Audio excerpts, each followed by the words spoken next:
Lectura del libro La vida y el camino para la práctica de la vida de la Iglesia. Witness-Lee. Prefacio. En este libro lo componen los mensajes que dio el hermano Witness-Lee en Los Ángeles, California, en el invierno de 1963. Capítulo 1. La posición de la Iglesia en la economía de Dios. Lectura bíblica. Mateo 16, 15 al 19, Efesios 5, 32.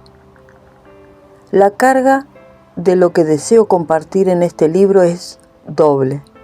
Por un lado, deseo presentar la edificación del cuerpo de Cristo y por otro, quisiera ocuparme de la urgente necesidad que tienen los hijos de Dios hoy. Por consiguiente, el tema de este libro es la vida y el camino necesarios para practicar la Iglesia. Acudo al Señor con el anhelo de que Él nos ayude a ver cómo debemos practicar la Iglesia. En primer lugar, tenemos que comprender que para mantener cualquier práctica se necesita cierta clase de vida. Si usted tiene la vida, tiene la práctica. Si no tiene la vida, es imposible que tenga práctica alguna. Una vez que usted tiene la vida, necesita tener el método para llevar a cabo la práctica. La vida es el poder y la fuerza, mientras que el camino es el método. Con la ayuda del Señor, vamos a hablar de la vida necesaria para la práctica de la Iglesia y la manera de llevar a cabo la práctica. Leamos Mateo 16, 15 al 19. Él les dijo: ¿Y vosotros, quién decís que soy yo? Respondiendo Simón Pedro dijo: Tú eres el Cristo, el Hijo del Dios viviente. Entonces le respondió Jesús y dijo: Bienaventurado eres, Simón Barjona, porque no te lo reveló carne ni sangre, sino mi Padre que está en los cielos. Y yo también te digo que tú eres Pedro, y sobre esta roca edificaré mi iglesia, y las puertas del Hades no prevalecerán contra ella. Y a ti te daré las llaves del reino de los cielos, y lo que ates en la tierra habrá sido atado en los cielos, y lo que desates en la tierra habrá sido desatado en los cielos. En el versículo 18, Pedro significa pequeña piedra, y la expresión esta roca se refiere a Cristo y al conocimiento vivo y verdadero de Él. Cristo edificaría su iglesia sobre Él mismo como Hijo de Dios y sobre el conocimiento vivo y real de Él. En este pasaje tenemos a Cristo, la iglesia, el Hades y el reino de los cielos. Leamos Efesios 5:32. Grande es este misterio, mas yo digo esto respecto de Cristo y la iglesia. El gran misterio está relacionado con Cristo y la iglesia. La cabeza, el cuerpo. Antes de que veamos lo relativo a la práctica de la iglesia, quisiera poner el cimiento haciendo notar la posición que tiene la iglesia en la economía de Dios. Si nosotros, los seres humanos, tenemos nuestra propia economía, entonces, sin duda alguna, Dios tiene la suya. En la economía divina, la Iglesia tiene una posición importantísima. Muchas veces se nos dijo que Cristo es el centro de las Santas Escrituras. Aunque reconozco que esto es cierto, diría que el centro de la Escritura no es simplemente Cristo. Cristo, como centro de la Biblia, es la cabeza. En el mundo físico sabemos que la cabeza está pegada al cuerpo. Uno no puede tener la cabeza y olvidarse del cuerpo. La Biblia nos muestra un hombre inmenso, un hombre universal. Colosenses 3, 10 al 11. Este gran hombre universal es Cristo y la Iglesia. Cristo mismo es la cabeza de dicho hombre. Y su iglesia es el cuerpo de este hombre. Por consiguiente, tenemos que comprender que el centro de las Escrituras no es Cristo solo, sino Cristo y su cuerpo, la Iglesia.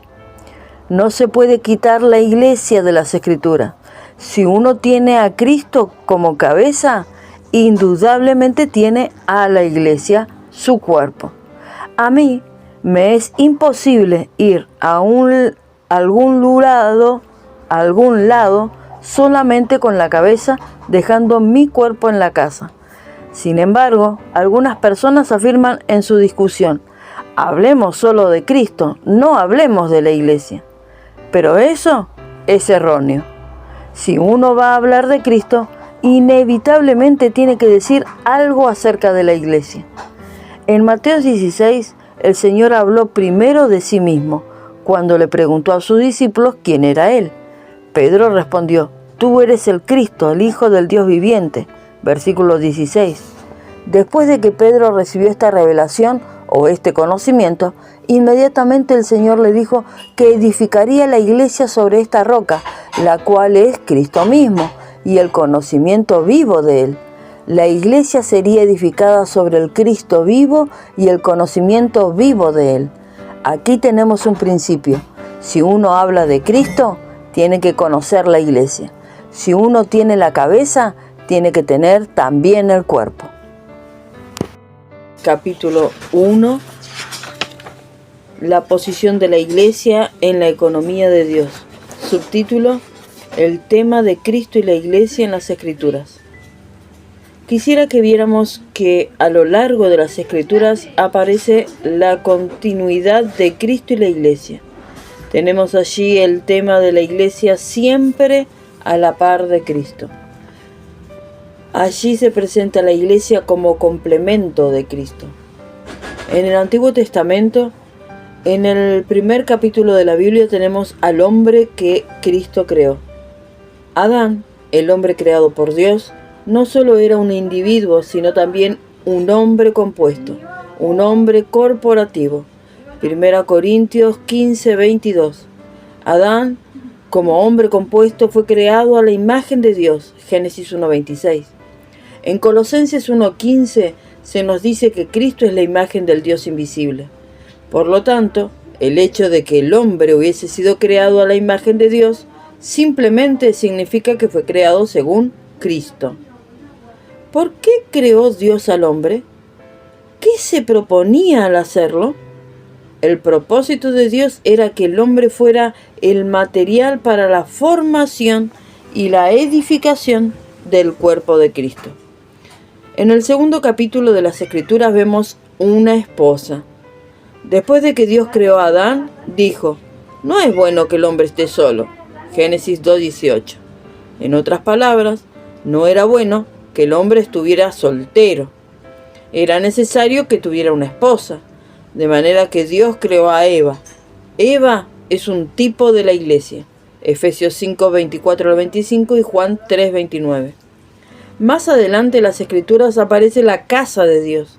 En Génesis 28, Jacob llegó a cierto lugar donde tuvo un sueño y una visión y llamó a aquel lugar Betel, que significa casa de Dios. Versículos 11 al 19. La casa de Dios es la iglesia. 1 Timoteo 3:15.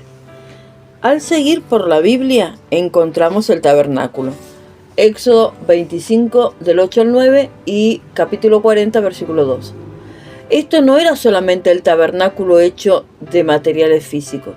También eran los hijos de Israel como morada de Dios. Después del tabernáculo tenemos el templo.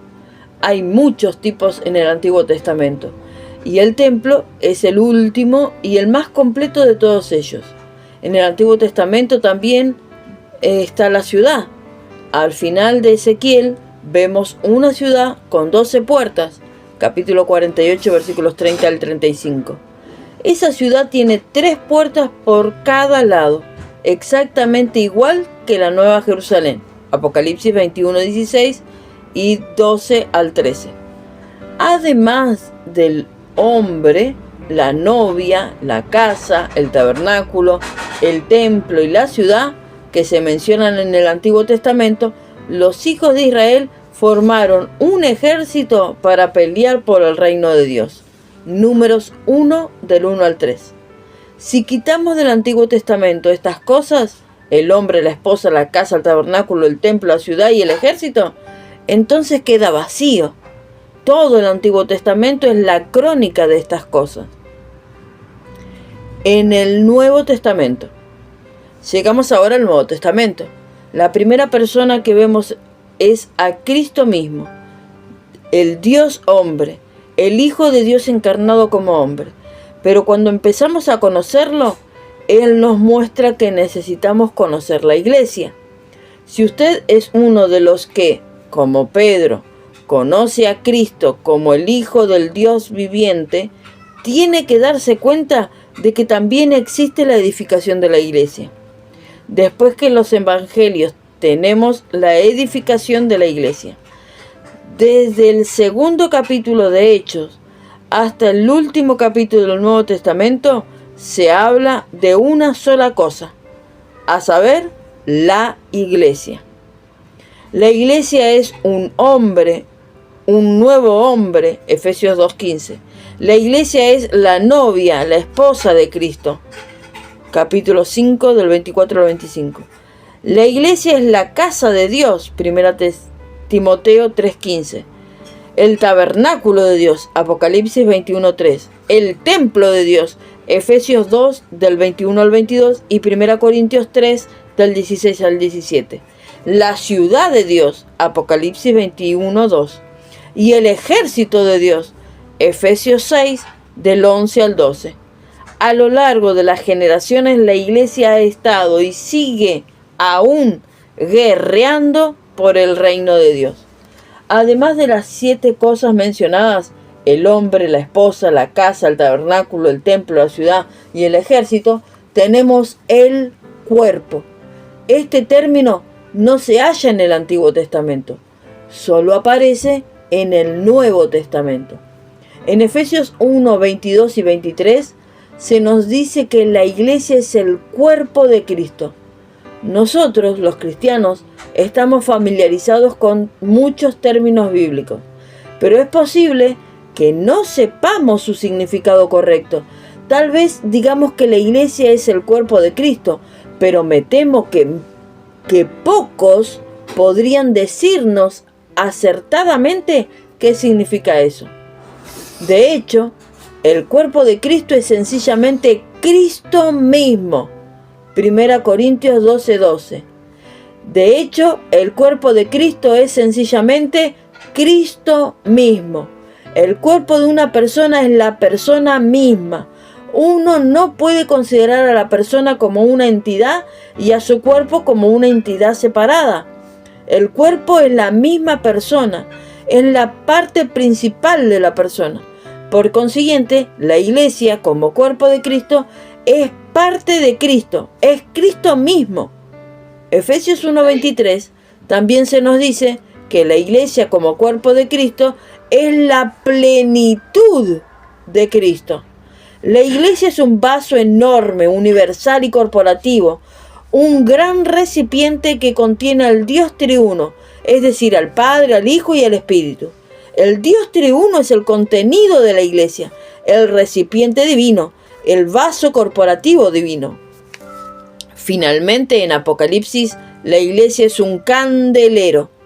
Capítulo 1, versículos 11 y 12 y 20.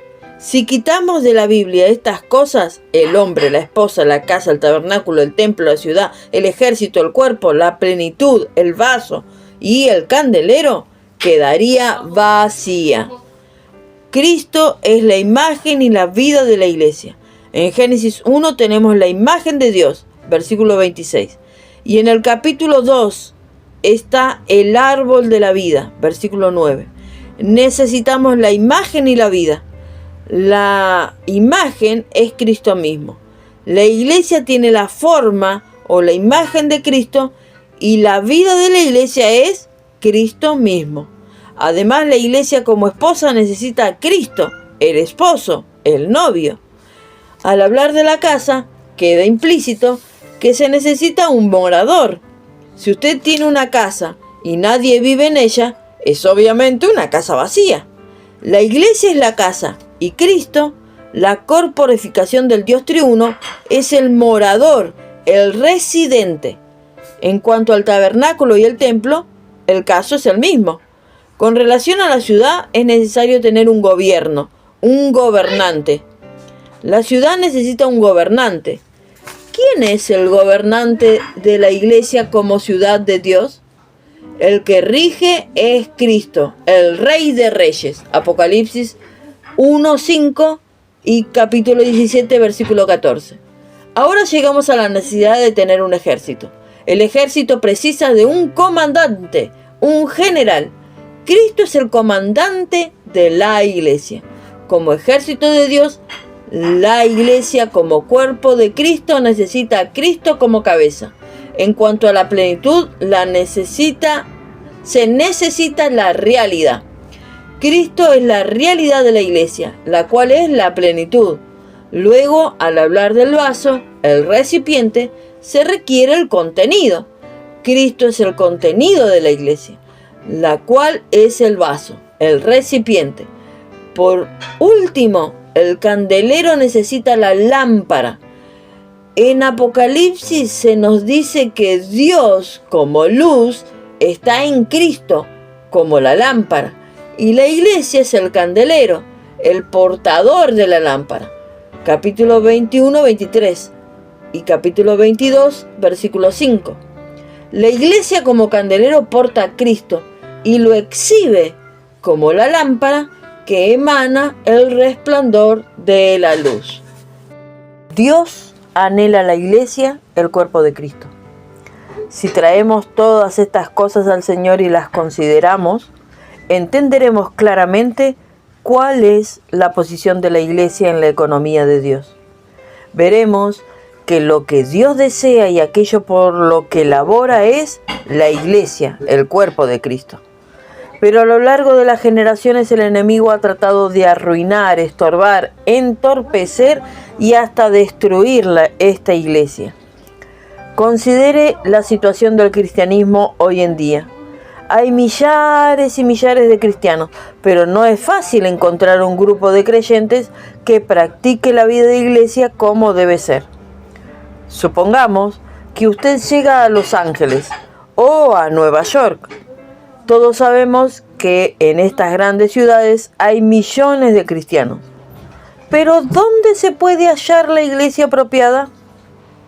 Por muchas generaciones, este ha sido un verdadero problema y sigue siendo un problema hoy. Es un problema debido a que la iglesia es lo que Dios busca y aquello por lo que labora. Y también se debe a que es la entidad que el enemigo aborrece, a lo cual quiere arruinar, dañar y estorbar. El enemigo trata de tapar y sepultar el asunto de la iglesia.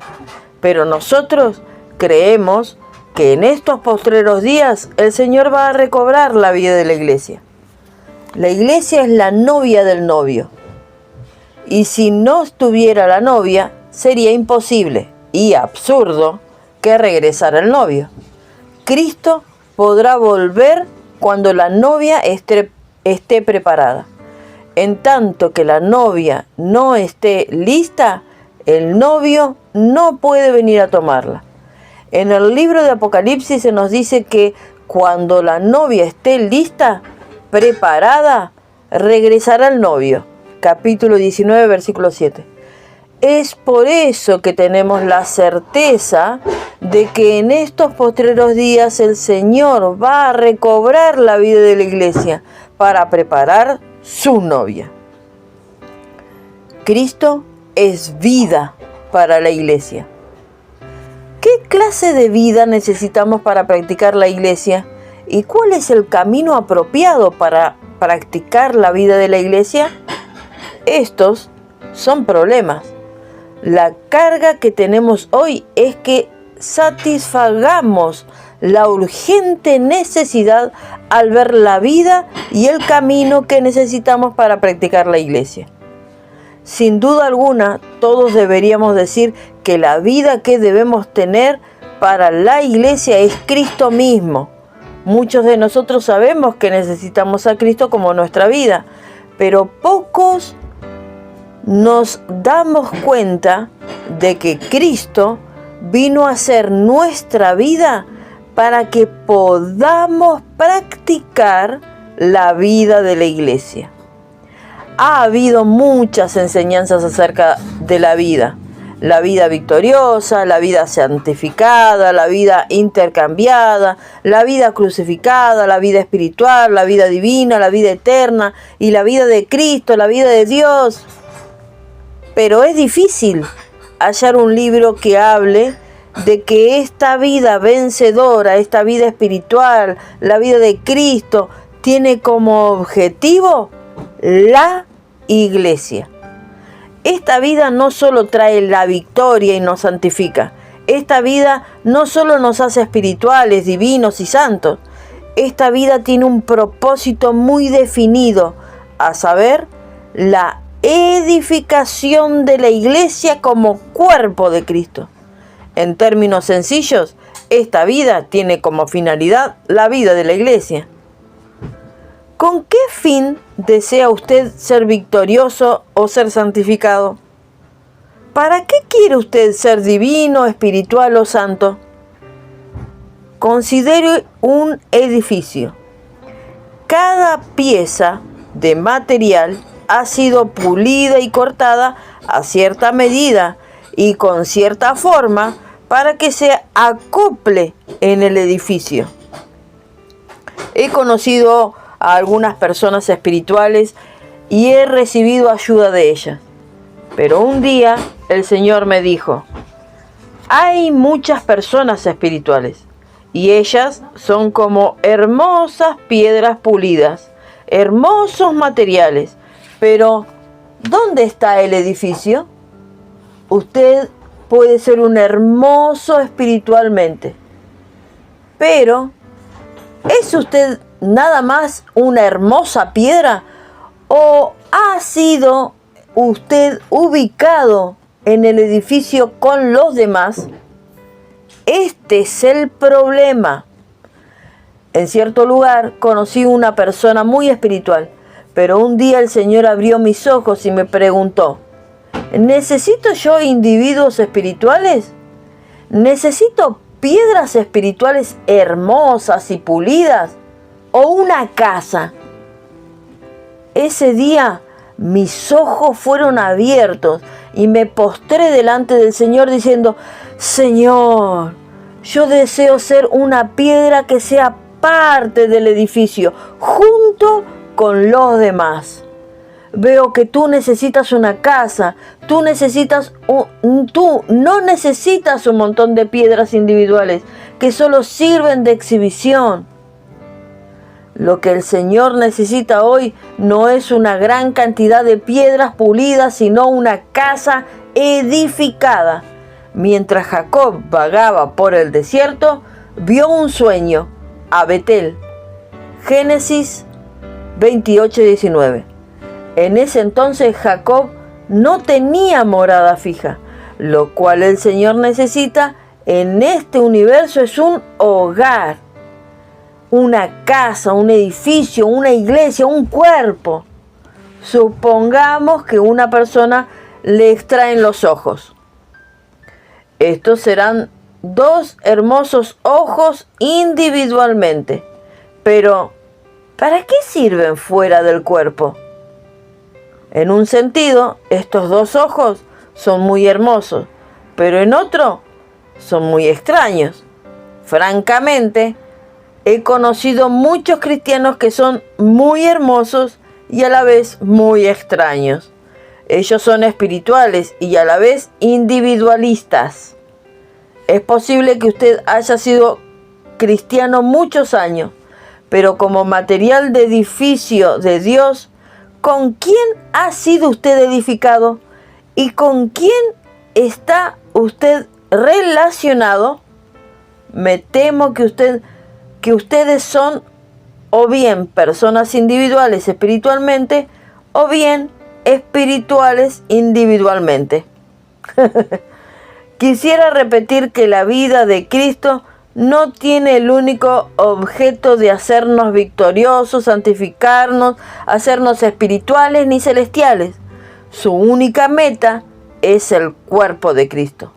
Podemos conocer plenamente al Señor como vida para nosotros cuando nos percatamos de que somos miembros del cuerpo de Cristo.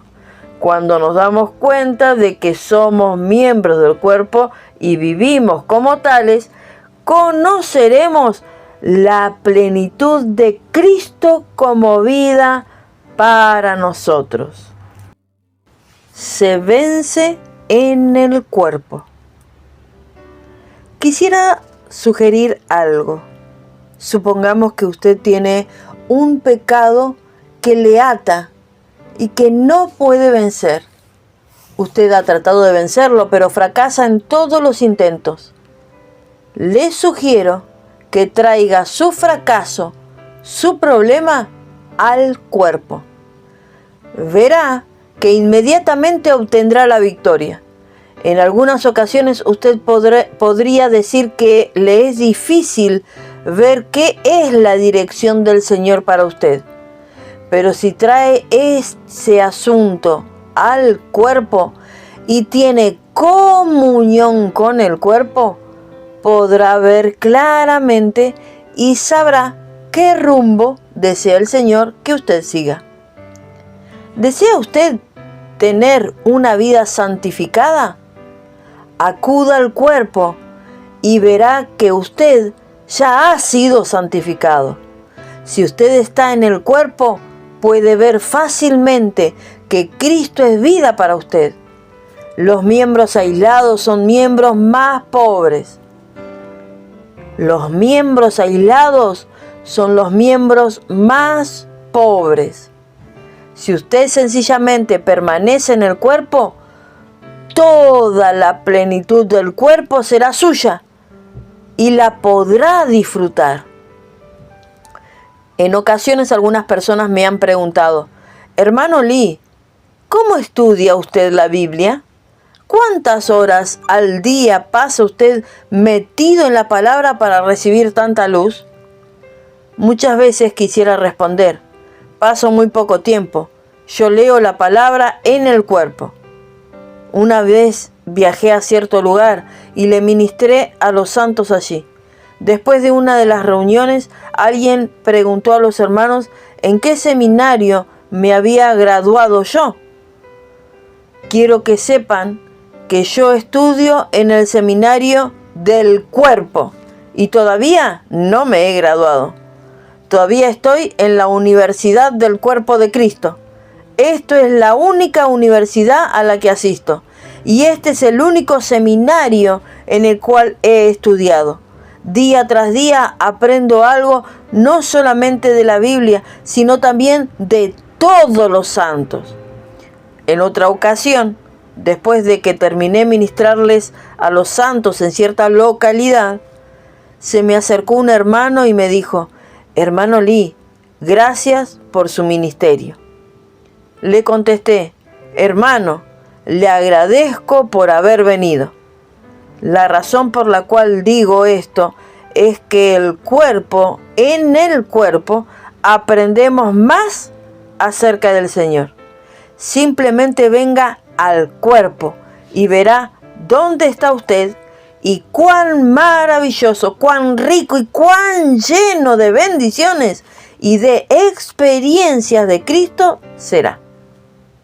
En estos días busquemos al Señor orando así: Señor, ahora sé que tu interés primordial es la iglesia, la cual pertenece a Cristo. Enséñame la manera correcta de practicar la vida de la iglesia. Espero que ustedes oren así y con frecuencia. La rueda del mover de Dios. Para concluir, quisiera hacer notar que en el capítulo 1 de Ezequiel, versículos 15 al 21, vemos las ruedas. Estas ruedas representan la actividad, el mover del Señor.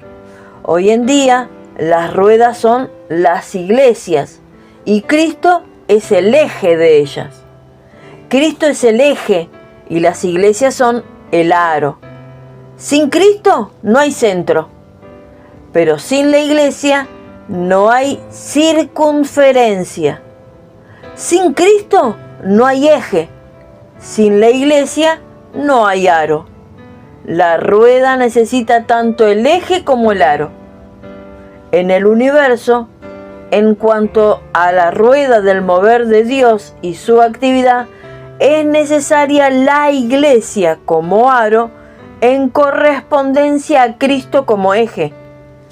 Cuando tenemos a Cristo como centro, la iglesia como circunferencia, tenemos la rueda de Dios en constante movimiento.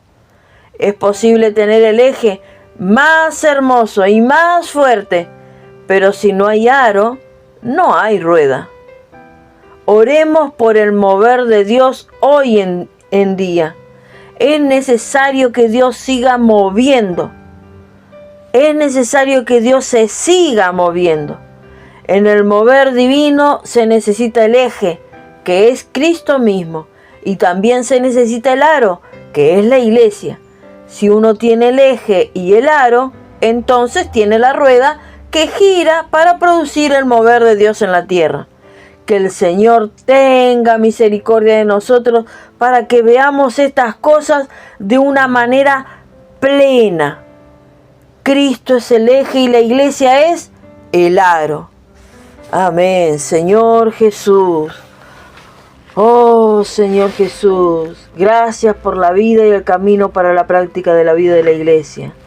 Señor Jesús, aquí concluimos el capítulo 1, la posición de la iglesia en la economía de Dios. Amén.